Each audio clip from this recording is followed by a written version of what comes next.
morning, everybody. Welcome to another episode of Dropping the Gloves. Thanks for joining us here. I'm going solo. Obviously, this is my solo episode for the week, so I appreciate all the support. Obviously, first recap. We had Marty McSorley come on the show this week, and holy moly, you talk to people all the time. Well, I do, especially people in hockey, and then you come across people who you just they're savants. They just think at a higher level than everybody else, and that's Marty McSorley. I've known him for a few years now, 5, 6, 7 years, and he just does things differently. He marches to the beat of his own drum. He's not on anyone's agenda, and he doesn't really care what other people think. And you get that luxury when you're at a status of him. Multiple Stanley Cup winner, obviously a part of the Oilers dynasty, part of the Wayne Gretzky tenure in the LA Kings, and just he has that luxury to be able to say no, like that's not true, or no, I'm not going to do that, I'm going to do this. He just does what he wants, and it's such a freeing feeling that I don't have. I still have to be careful what I say, what I do, because I have people who depend on me. I can't come out and just let it fly from the hip like I want to. I've been in trouble before with that, and I got my pee-pee whacked, and here we are. So I try to be as honest as I can, but still at the end of the day, I got people to answer to. And Marty McSorley, God love him, he just doesn't care. And it's not a bad thing. He's not like he's saying terrible things, but boy, what a great interview. And he was just so insightful, so good. I need to have him on again, because an hour goes by and you look at your agenda and you realize, gosh, I didn't ask him about, the Donna Brashear thing, the illegal curve on his stick and the playoffs versus the Montreal Canadiens, all these things that I wanted to touch base on, all his fights that he had. He was a legend, obviously, like one of the best tough guys ever. We didn't touch on any of those. So I need to have him back on just because he was so good, and we're getting great feedback. So I appreciate the support there, but gosh, it's a fantastic interview. So update on my life. I have a funny story. So I still am carless. I know I put a Twitter poll out there, like, what should I buy? What kind of vehicle should I get? I want a pickup truck. So I've been floating that idea for a while. Then all of a sudden, last minute, my wife goes, you know what? I don't want to get a pickup truck. And because like I just mentioned, have to be careful with my decisions. And I answer to somebody. Well, that somebody is my wife. She goes, I don't want to drive a pickup truck. And I go, well, you're not going to. This is going to be my car. She said, well, sometimes I'll drive it, and I don't like the idea of driving a big old pickup truck around. So I pivoted quickly, and we are now going to get like a little mini SUV hatchback. I really like Volvos. I drove one as a kid. My first car was a 1998 gold Volvo station wagon. And then that went away. Then I got a Volvo when I was in my 30s, an XC90. Loved it. We actually donated that when I won the Honda Pilot. So that was to talk about a tough decision. It was a nice Volvo, fully loaded, and it was prompted by my wife. She goes, we just got this brand new car. Let's donate this to charity. So we gave that one away, and now I'm circling back for round 3 because I just love the cars. So we went downstate. I had to pick up my kids who were visiting my wife's aunt. And I'm like, there's a great XC90 here. Let's go check it out. All-wheel drive, all this stuff. And so we went to the dealership, and I showed up. And I hate to stereotype people, but it felt weird, right? I show up, the guy's got the Bluetooth thing in his ear. He's all sweaty. It didn't look right. And I show up, and he brings the car around. And first of all, it didn't match the pictures that were online.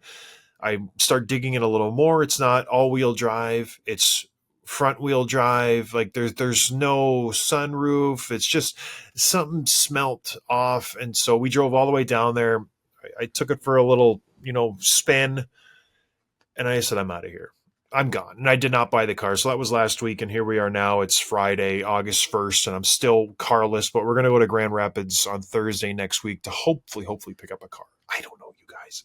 Driving this Volkswagen Jetta, it's so fun. I don't want to stop driving it, but my wife says I can't drive stick. I'm like, who doesn't? Here's my question. All the parents out there, or the people who have cars, do you know how to drive manual? And if you don't, why not? And if you do you just love it? Because I never drove a manual car ever growing up. It was always automatic. And I learned in college out of necessity because I didn't have a car and my roommate had one. So I just said, Jake Wilkins, teach me how to drive your manual Jeep.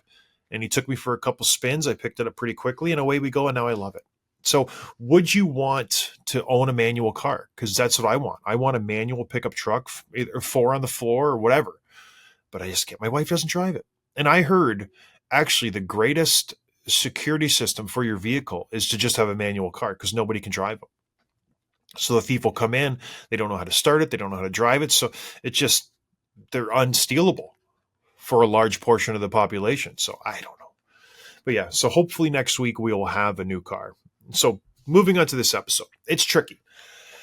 I'm going to talk about something, it's a little sensitive in the second half of the show. It's Hockey Canada stuff. And I wrestled with this for a long time, but I felt prompted to do it just because it's the hockey culture is it's strong. It's good and bad. There's great things about the hockey culture, and there's also really bad things about the hockey culture. And I've managed to navigate through it somewhat unscathed. I've definitely been a part of some of the stuff, but not to the extent of what's going on in that trial. The now, acquitted players and the trial's over with. But I wanted to touch on that just because I am a father. I've been in that environment. I've talked to players who were actively suing the CHL, the Canadian Hockey League, and Dan Carcillo. I've talked to players who have lived in that environment. And, I think it's important to talk about, especially I have a lot of parents listening with their kids. So that'll be the second half of this podcast. So I don't know if you want, I'm not going to go graphic, but I'm just letting you know, for the first half of this podcast, we're going to talk about the Canadian teams in the NHL, specifically the ones who I think can win the Stanley Cup. And obviously that's the Oilers, that's the Leafs. I think it's the Ottawa Senators and the Montreal Canadiens. I want to do the Vancouver Canucks as well, just because I feel like they have a chance, but I don't think the Flames, and obviously the Winnipeg Jets. So all the teams in Canada have a chance to win the Stanley Cup this year, but we're going to focus on, the higher ups, the teams that actually have a chance, because, does Vancouver have a chance to win the Cup? Maybe. They did not make the playoffs last year, but maybe they can. Does Montreal have a chance? I think so. Do the Jets have a chance? I think so. So we're going to talk about which teams have a chance and why they will win the Cup and why they won't win the Cup. And we'll start right now with the team that's been to 2 straight Stanley Cup finals, the Edmonton Oilers. And it was interesting talking to Marlon McSorley and picking his brain about why the Oilers haven't won the Cup, because he was adamant. We talked quite a while before we came on air, and he said they should have won the Cup. Their team was good enough to win one of the last 2 Stanley Cup finals. Everybody, throws Stuart Skinner on their bus. Everybody throws the lack of depth under the bus. But in his eyes, the real reason was, and he said it on the show, they don't trust the players. When things get tough, they just go right to McDavid and Draisaitl, and they play them too much. And it's not fair to them, and it's not fair to the team, because you have a great team through 82 games of the regular season, and all of a sudden you get to the playoffs, and it's like, well, throw that out the window. We're going to roll with the big dogs. And I myself am guilty of saying, you play them 35 minutes. That's all you have. But in Marty's eyes, it's like, well, you're going to burn them out. And I thought about that too. But it's like, do you have anything in the cupboard that's relatively good, that can win you a Stanley Cup, that can be productive? And I didn't think they did, but Marty thought differently. He thought they could have won a Stanley Cup in the last 2 years. But in my eyes, this year, why they will win the Stanley Cup, they have some youth. They have something exciting to put into the roster.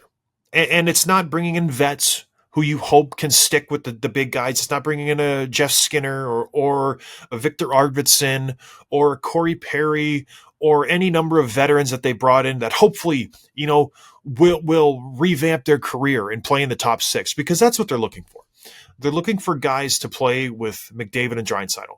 And so far, they have Zach Hyman. That was a big loss last year in the playoffs, him being out. That would have been a difference maker. They thought Evander Kane maybe could stick with the top 6. That didn't really work out. Podkolzin could potentially be that guy. I think he has the ability to play up in that group. But all in all, it's been McDavid, Draisaitl, and Hyman.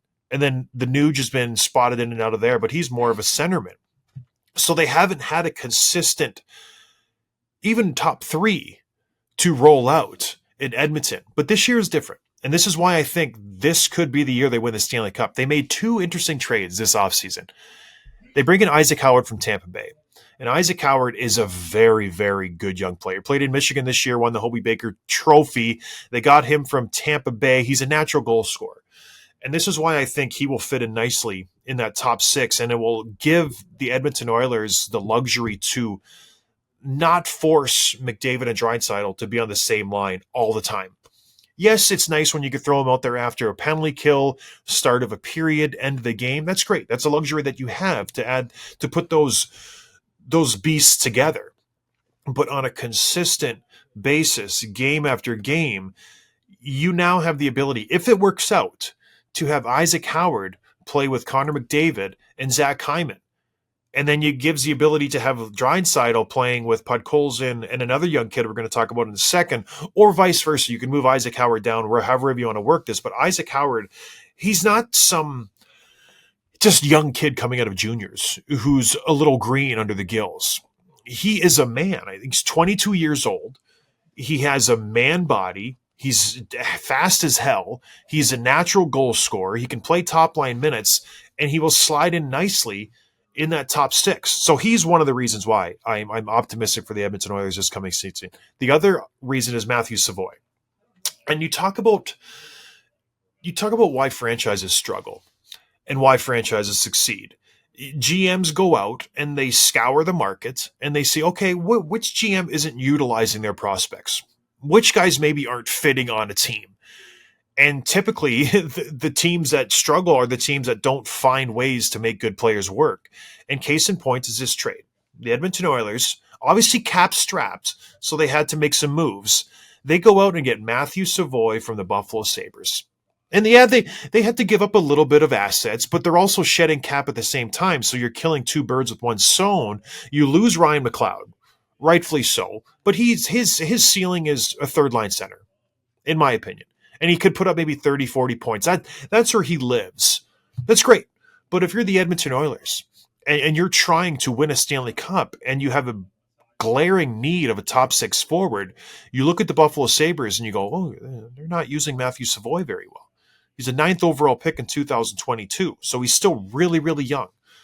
He was just down in the depth chart, Buffalo, because their cupboards are stocked with prospects. That's the one thing that they have going for them. They have a ton of prospects coming through the system, and Matthew Savoy, for whatever reason, hasn't really been given that opportunity to play in Buffalo. So Edmonton Oilers, they see this. Stan Bowman, as much as I criticize him, he sees this and he just picks their pocket. So he could potentially have gotten a first-line right winger from the Buffalo Sabres for a third-line center. And this guy is still green, you guys. He was drafted 3 years ago, for Pete's sake, in the first round, 9th overall. This is a high-quality pick that the Buffalo Sabres are just giving up for a third-line center. I don't understand it from Kevin Adams' point of view. I love it from the Edmonton Oilers' point of view. So you go from a team that has not a lot of depth, a team that relies on two players, a team that got poached the year before for a Dylan Holloway, who would, by the way, look really, really good with the Edmonton Oilers right now. A young, power, fast forward who can score. That's exactly what they're trying to get with Isaac Howard and Matthew Savoy. But that's a whole other case. That was a dropped ball by the Edmonton Oilers in all senses of the word. But moving on to this year, you now have potentially two good first lines. And a solid third line with a Nugent Hopkins and maybe a Trent Frederick and another guy they just added on, Andrew Mangiapane, who did okay with Washington last year. Obviously, really, really solid with the Calgary Flames, coming into an Edmonton environment where maybe he does get bumped up for the first two lines. Maybe if Howard or Savoy, their development doesn't flourish right away, Mangiapane is easily could be in the first two lines. He did that with Calgary for years.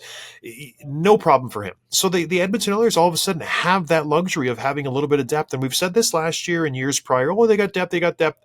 We will see how that translates into the playoffs. Will Knobloch have the intestinal fortitude to say, you know what, we're going to roll four lines. Instead of giving Connor McDavid 28 minutes, we're going to give him 21, 22 minutes. We're going to keep him fresh, because you saw in the playoffs, the poor guy was out there 5 minutes in a row, and he was gassed. And so was Draisaitl, and so was the Nuge. You have to give these guys breaks, and you have to let them breathe so they're at 100%. And the back end, they signed Evan Bouchard. That was the big move this offseason, to get that guy locked up. They have a solid D-core for the most part. Why they won't win the Cup? Depth. using them appropriately, and more importantly, the bigger reason is goalies. What you know, what do you say for a team that one of the major reasons they lost the Stanley Cup last year was between the pipes? Stuart Skinner was atrocious. Kelvin Pickard came in and went on this heroic run, 7-0. Then he came down to earth pretty fast in the Stanley Cup Finals, and Stuart Skinner could not find his footing quickly enough, and they lose the Stanley Cup Finals in Game 7 because of the goaltenders in a few games. So it's an issue that needs to be addressed. It obviously has not been addressed. There wasn't a lot of goaltenders available other than John Gibson, who went to the Detroit Red Wings. But I don't know. Speaking of Hockey Canada, there's a young goaltender, Carter Hart, hasn't played in a few years. He's been connected to the Edmonton Oilers.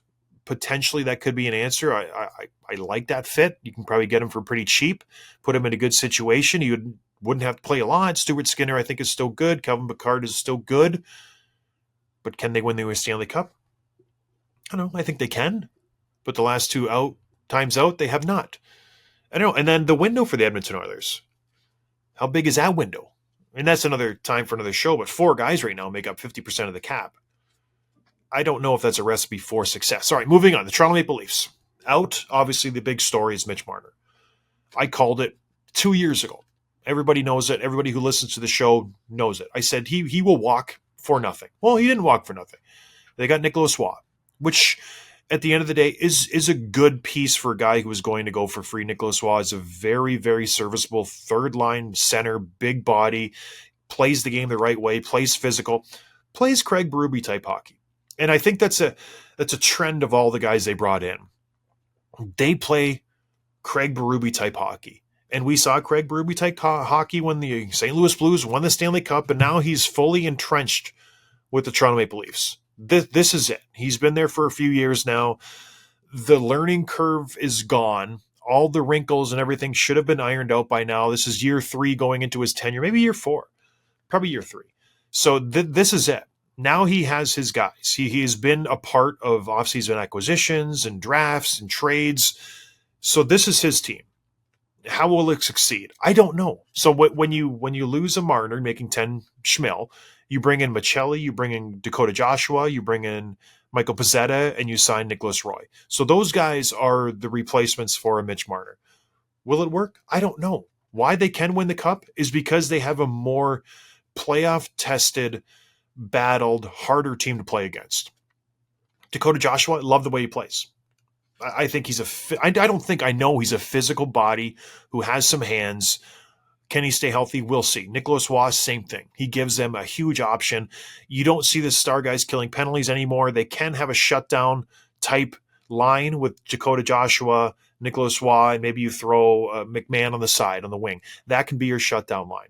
You got Lorenz, you got Lawton. You have guys who Craig Berube likes that you can throw out there the last minute of the game when you're up by the goal. They can kill penalties. You can save Matthews. You can save Nylander. You can save Tavares and just give them all offensive faceoffs. Give them the greatest chance to score.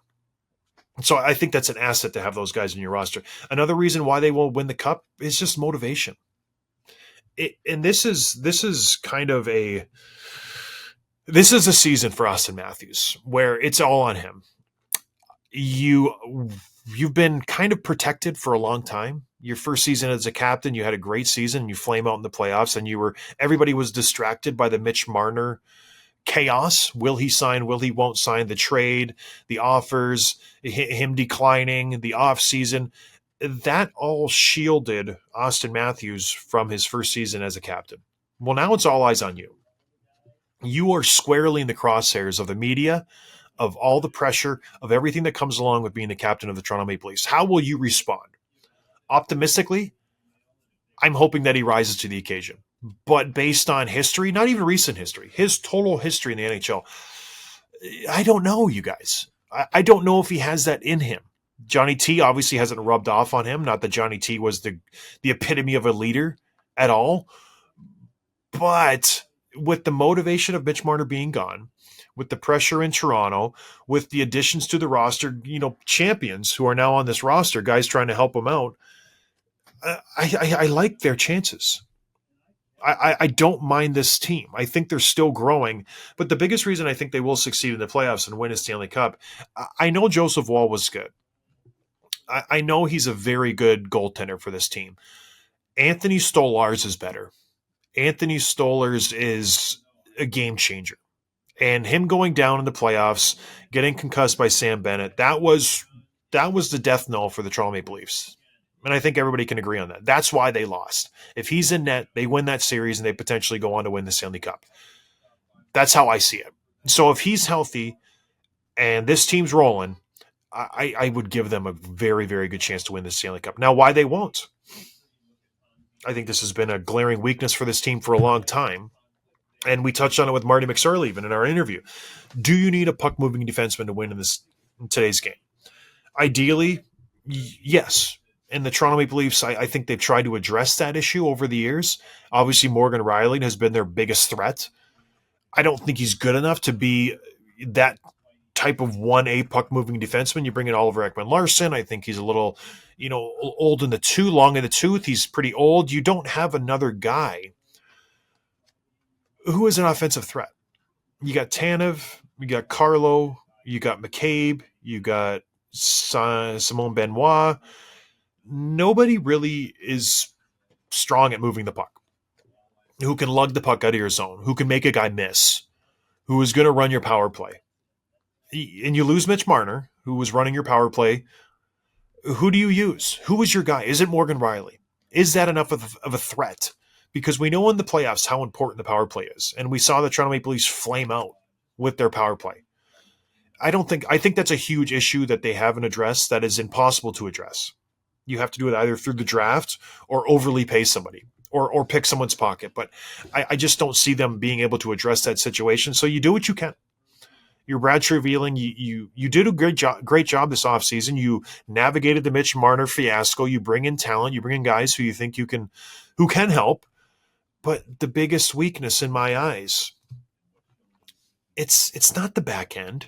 It's not the goaltenders. It's not the forwards. It's the top guys.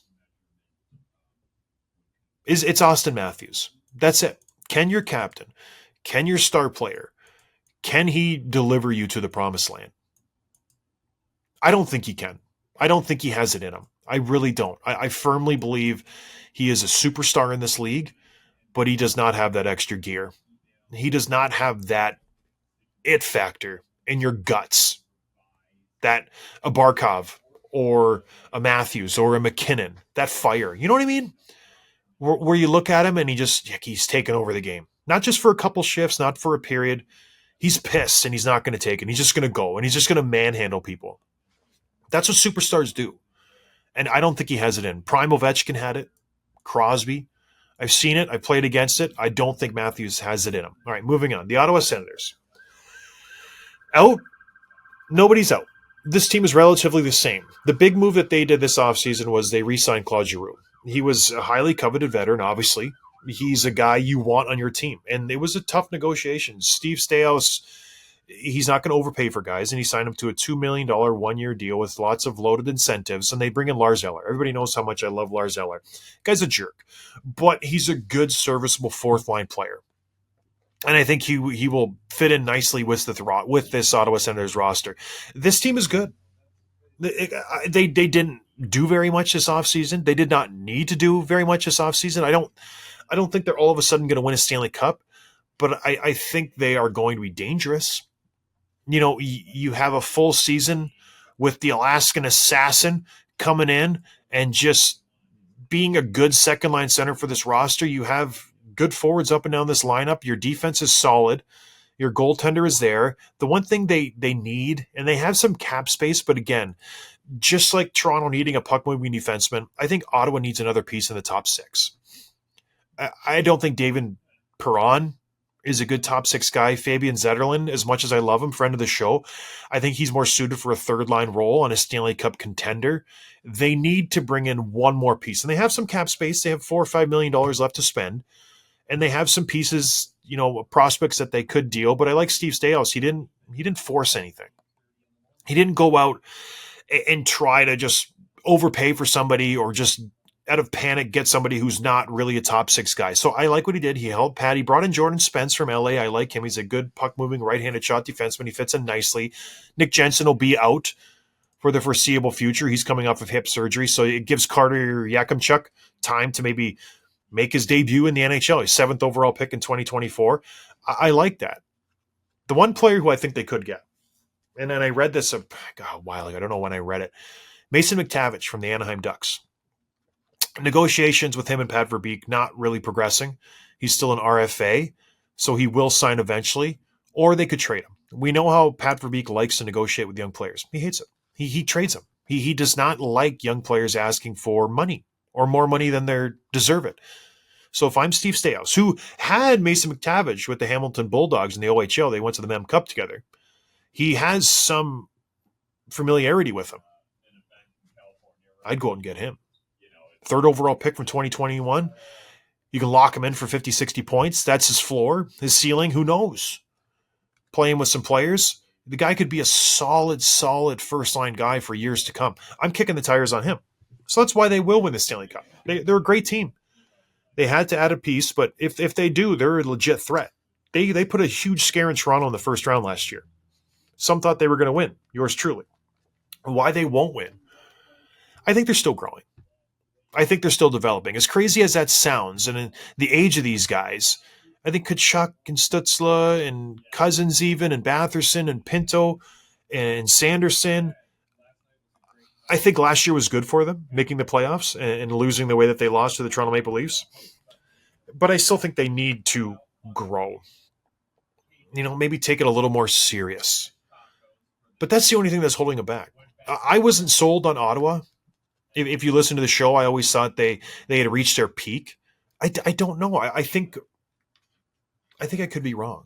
But this year will be a huge year for them. Can they build off of last year's success?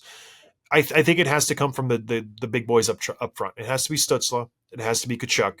It has to be Sanderson on the back end. It has to be Batherson. It has to be those guys to drive this team. It can't be Giroux. It can't be Pinto. It has to be those top end guys to take this team and go, okay, last year was good. It's not enough. We have to grow. We have to win the first round. We have to make a push because this is it. This is your team. I've said it for years. I didn't think they had it in them. Last year they proved me wrong. Can you take that next step? I don't know. We'll see. All right, moving on. Montreal Canadiens. Oh gosh, when I'm by myself, I don't recognize the time, but it's already been a half an hour. I got to go. I still got to get to the Hockey Canada stuff, and I want to devote a little bit of time to that. So we might breeze through these a little bit. But the Montreal Canadiens, I am bullish on this team. Very, very excited about what's going on with this roster. Players out, not really that much. Emil Heineman, he was dealt in the trade for Noah Dobson. That's the biggest addition on this team. A huge trade before the draft this season. Kent Hughes goes out and gets arguably the best available defenseman in the league. I think he had, what did he have? Something crazy like 71 points 2 years ago. I don't have it in front of me. He gives up a huge haul for this guy, 2 first-rounders and Emil Heineman. They signed him then to an 8-year, $9.5 million deal. That's what you do. That's what you do when you get your hands on a right-handed, puck-moving defenseman who's only 25 years old. You lock him up long-term because these guys don't grow on trees. They are unicorns, especially the fact that he's a right-handed defenseman. That is a coveted position in the NHL, and when you get one, you hold on to him.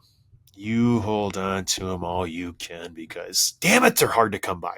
You're going to slot him alongside maybe Lane Hudson, maybe Caden Gooley, Mike Matheson. You have a solid left side in Montreal. All of a sudden, you add Dobson, you got Struble, you got Carrier, you got a good young prospect coming up in David Reinbacher, who could potentially slot into that second right D-man spot. It's a very good decor. They're stacked, they're young, and they can all move the puck. They're not just dumb plodding defensemen out there who are just defensive minded. No, these guys are solid. They can get up in the rush. Obviously, Lane Hudson is just dynamic. Another move they made this offseason, which was a great move, because the back end was so solid. They had Logan Mailloux, obviously controversial defenseman, great defenseman. You don't need him because your back end's already stocked. You trade him to St. Louis for Zach Balduke.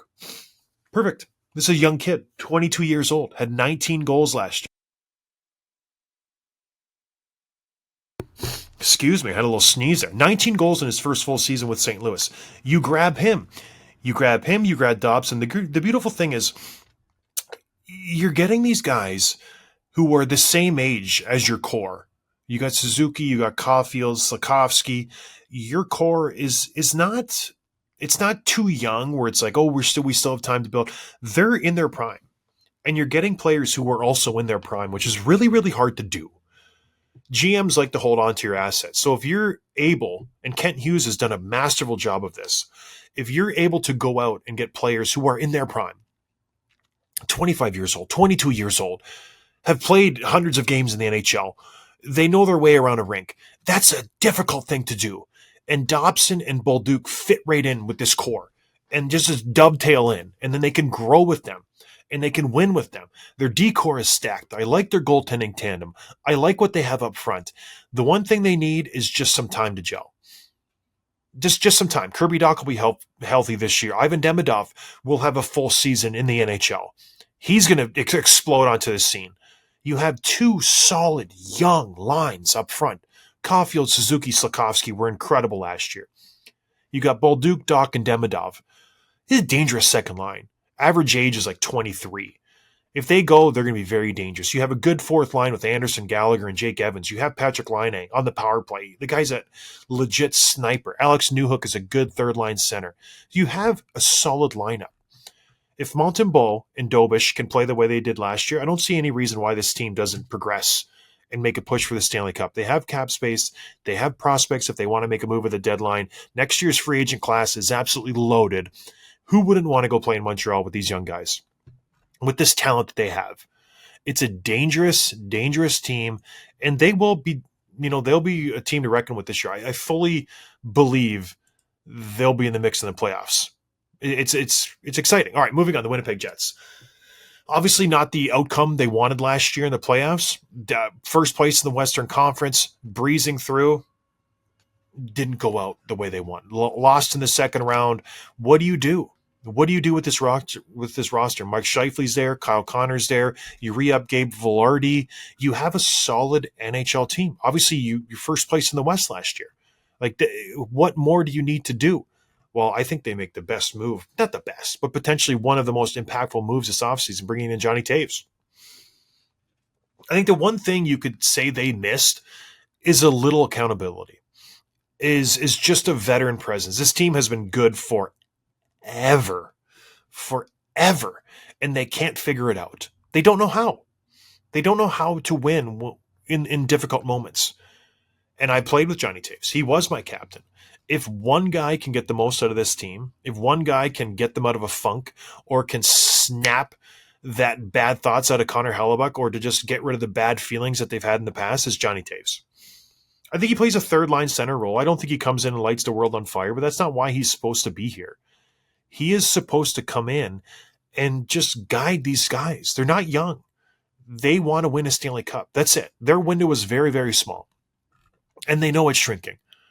So he needs to come in and just not make a huge impact on the ice. It's the off-the-ice stuff that I think they brought him in for. And if the on-ice stuff comes through, it's just gravy. You go out and you get a Gustav Nyquist. He could slot in on that second line with Perfetti and Nemestikov. That's a good third line. Then you got Niederreiter and Iafallo, and you got a great team. So I don't think you needed to go out and reinvent the wheel and bring in all kinds of talent. The talent is there. They just need to focus it and make it good. They could use some help on the back end. I think Morrissey is a lone wolf back there, but they have serviceable defensemen. Pionk is good, and DeMello is good, and Sandberg is good. It's not a terrible back end. I think Hellebuck makes up for a lot of their defensive efficiencies, but it's just, can they do it? Can they avoid just stepping on their own foot and shooting themselves in the foot and just play that they can play the way they play in the regular season? That's their own issue, where they flame out, and their own biggest enemy is themselves in the playoffs. They can't do it. I think Johnny Taves will come in and right the ship for that. All right, the last one. I don't know. The Vancouver Canucks. Do you guys honestly think they have a chance to win the Stanley Cup this year? Do you think they have slayed the demons? They got rid of the bad feelings in that locker room. They re-signed Brock Besser. You bring in Evander Kane. You re-up Connor Garland.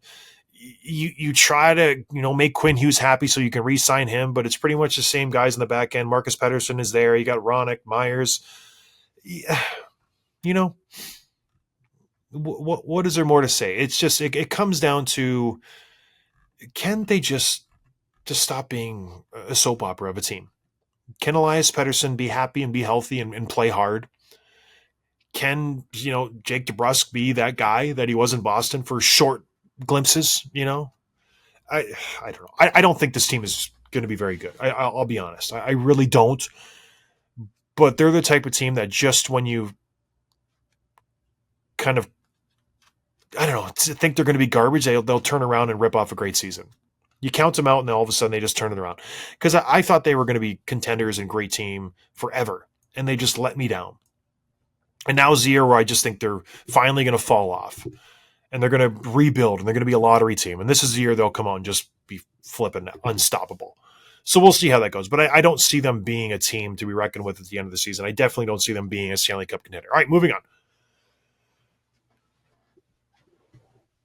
Hockey Canada. So, I grew up in Canada, St. Catharines, Ontario kid. My goal was to make the OHL. I idolize those guys. I would see them in the rinks. I would go to games. I loved it. I played in St. Catharines. Obviously, I'd go see Junior B games, the St. Catharines Falcons. I played Junior B for the Thorold Blackhawks. That's who I wanted to be. And this Hockey Canada case has, I think, brought to light a lot of the issues with hockey culture. And it is changing, but a lot of it is still the same. And it's getting worse. And it's getting worse because of the internet, social media, being able to have access to these guys, and the influence that they have in their small towns where they play. And I think we have to break it down of what is the hockey image. When you think of what a hockey player is, especially the junior ages, there's a distinct difference between the juniors and professionals, and it's obviously because of the age. But when I was 12, 13, 14, what I thought a hockey player was probably not a great role model to have, but they were my role models. Endless amounts of women, partying, drinking, just pretty much getting and doing whatever you want. That's what I thought it was like to play in junior hockey in the OHL. That's what my goal was. I want to go. I want to meet women. I want to play hockey. I want to go to parties. I want to be a hockey player. I want to grow my hair long. I want to chew tobacco. I want to be a hockey guy. And that's what I wanted to do. And I actively strive to do that. And, good, bad, or otherwise, as a young male, I don't think that's a terrible thing to want. Boys want girls. That's kind of, it's always been there forever and always. Should I see ambulance going by? I apologize. But I guess there's one thing to want that and to have the idea of what it is. And there's another thing to actually get there, and it's worse than what you imagine it to be. And I've talked to people. I talked to Dan Carcillo intimately. I played with him in Chicago. I've done shows with him. I've spent a lot of good time with him. He is still affected by what happened to him with the Sarnia Sting years and years ago. He's obviously a part of that class action lawsuit against the CHL, alleging that they routinely hazed him. They were bullying, physical and verbal harassment, physical assault, sexual harassment, and sexual assault. And a lot of the times, you feel pressured into doing these things. And I went through it in junior C and junior B, where you go to these rookie parties or you go to these parties and the older guys on the team. And that's the weird thing about junior hockey is you're coming in. And when I was in junior C, I was 14 years old, 15 years old. In junior B, I was 16 years old. So the age range between guys, I'm playing with 20-year-olds. I remember in junior C, I was 14 and 15 years old going to the bar after the game. And I'm using a fake ID and I'm going in and I'm drinking with grown-ups. And here I am like a child. And I was big, so I didn't think anything of it, but it shouldn't, is it appropriate? No, not at all. But it was normal. It's just the way we did things. And so Dan Carcillo, he had some time to reflect. and get some guidance. And he said, that's not right. And so he is suing the CHL. And I still think it's ongoing, but there is a problem there. And then it just came to light with this Canada hockey scandal, where the 5 players, it was Dylan Dubé, Michael McLeod, Alex Formenton, Carter Hart, and Cal Foote, after the World Junior Championships, they get into a situation in the hotel in London with the young girl where things happen. I'm not going to go into it in too much detail, but they engage in activities. The boys say it was consensual. She said it wasn't consensual. Alcohol was involved. All in all, you go to trial and they get acquitted. And now she is, almost being lambasted in the media for the boy who cried wolf and making up these stories and trying to go after them for money. And that brings up a whole other ball of wax of what are we doing? If now, I don't know. I have 8 daughters, and I always think like, how, and this is a whole nother thing where the boys, this is their idols, right? So I'm a teenager in high school, and I look at these guys in the World Juniors. I'm like, I want to be that guy. The girls, they idolize these boys too, because everybody puts these guys on a pedestal. In all these small towns in the whole country, when the World Juniors, they put these guys on a pedestal. They can do whatever they want. And so the girls see that and they go, do whatever it takes, man, to get with these guys. And what happens is they just throw away all their morals. And as a father, 2 girls, if my daughter were in that situation, I would be mortified for her. Like, what did I do wrong that you're in this situation? But as like, how do you move on from that? You're getting just trained by 5 guys in a hotel room, and you go there under your own volition just because you want to be with hockey players. I there's a whole, I don't know.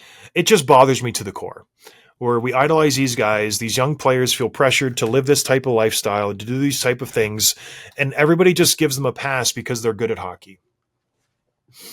Like, I think we have to do a better job of just saying, that's not what you should be doing. Like, should you be, having sex with multiple guys in one night? If you're the guy, should you be doing this to a random girl at 18 years old, 17 years old, 16 years old? No, I don't think so. And there's a whole other broad topic to be had about pornography and sexualization of young girls and just kids growing up too fast. Like, I have a teenage daughter, and I do my damnedest to shield her from all this stuff. And everybody's like, well, they're going to find out sometime. Maybe, but why do we have to throw it at them so young? And so, like, we got rid of all technology. The stuff we do have, I have, blockers on it to block all this stuff. Because I think just kids grow up too fast, and we put them in situations that they shouldn't be in.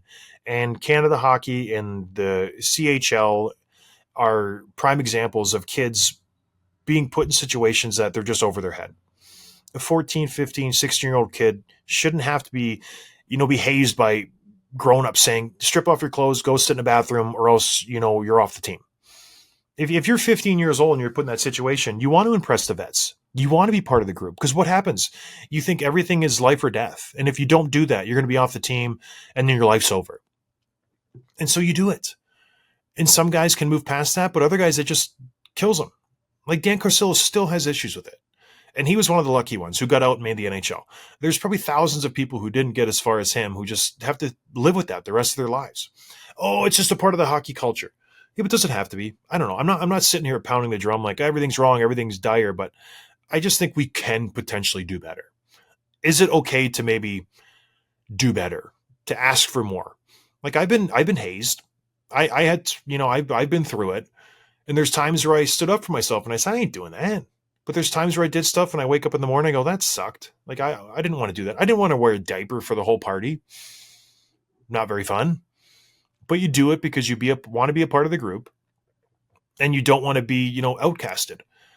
And that's what happens. And so I just think we can strive to do better as a hockey community. And like it or lump it, I don't care. But young girls shouldn't be getting trains ran on them by boys. Young boys shouldn't be having sex like that in that situation. We shouldn't be forcing people to drink. We shouldn't be forcing people to stand in a bathroom that they piss down a hole for 12-hour bus rides. These are basic things that we shouldn't be doing. So, I don't know. That's just my take on it. I think the poor girl is being raked over the coals. Maybe she's getting some bad advice saying you can do a money grab, and now it's just blowing up in her face. I think the boys, their life has been ruined because of this, because of a decision they made when they were young in a hotel room. And, one guy got a girl and they sent out some text messages. The next thing you know, here we are. It's too much. And I think it's all built up to this, where we've just accepted it for a long time. We've turned a blind eye to it because it's just, they're hockey players. We love watching hockey. They're going to make the NHL someday. Everything's good. There's more to life than the NHL. There's more to life than playing hockey. And I think when you can take a step away from that and realize these are just kids. They're just kids. I know a lot of you listening have kids. It's like, do you want your 14, 15, 16-year-old kids doing what these kids do? I sure as hell don't want my kids doing that. So I don't know. That I'm going to jump off my pedestal. Hopefully it didn't upset anybody, but that's just my take. I appreciate your guys' support. We'll be back at it next week. Have a good start of your August. And hockey season's around the corner, everybody. It's going to be exciting. Talk to you later.